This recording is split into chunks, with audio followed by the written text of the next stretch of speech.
Eo amin'ny pejy fampandrosoana kosa indray dia fanamby lehibe ho an'ny Madagasikara ny fanatrarana ny fizakantena ara-bary amin'ny taona 2024. Maro ny ezaka nataon'ny fitondrana anatrarana izany. Niompana tamin'ny fampiovarana ny seha-pambolena indrindra fa ny fambolem-bary eto Madagasikara, ny famelabelaran-kevitra narahana ady hevitra izay notanterahana ny 27 ny volana Martsa teo ary niarahana tamin'ireo manam-pahaizana japonais. Claudia Rasolson sy Mamy Rasoanevo.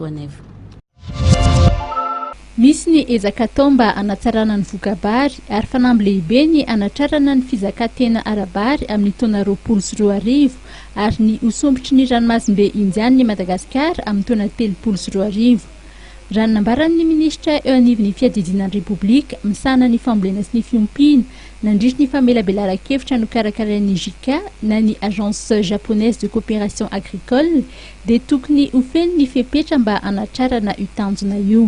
Raha nainga tamin'le 2,8 tonnes isaky ny hektara ny vokabarin'le tantsazany arina asa tamin'ny tetika asa papri taorianan'ilay tetika asa papri fa niakatra 5 tonnes isaky ny hektara.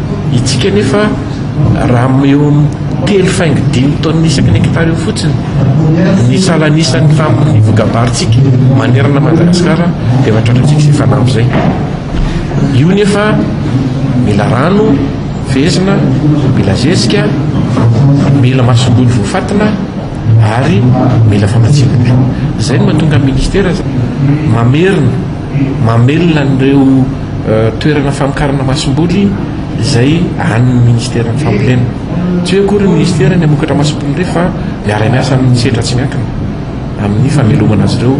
Hitanareo ny manombokotsika ny amavaibe zao miaraka amin'ilay vary hybride miaraka amin'ny sinoa fa izy koa zany ato ato ny appel d'offre amin'ireo centre semencier ny ministera maromaro. Manangana antsika amin'izao fotoana zao ilay usine izay amokarana zezika efa manangana an'izany any aloatra ka raha eto amintsika novokarina zezika ny dikan'izany tsy ho lafo intsony zany ny vidiny dia mijery koa ny fanjakana amin'izao fotoana zao ny anatsarana n'ilay fampiramam-bola madinika mba ho tena fampiramam-bola mety sahaza ho an'ny tantsaha madinika ny fampiramam-bola.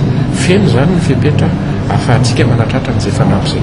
Nitondra famelabelarana mikasika ny fampivoarana ny seha-pambolena izay niresana manokana ny fambolem-bary eto Madagasikara Andriamatoa Kejero Utsuka, professeur en économie de développement avy any Japon. No marian'ny solotenan'ny JICA eto Madagasikara fa manohana ny ezaka ataon'ny fanjakana malagasy amin'ny alalan'ireo tetikasa samihafa mikasika ny fambolem-bary izy ireo. Anisan'izany ny papri, ny fivary ary ny tetikasa fanampiana tsy averina na ny don non remboursable PC23.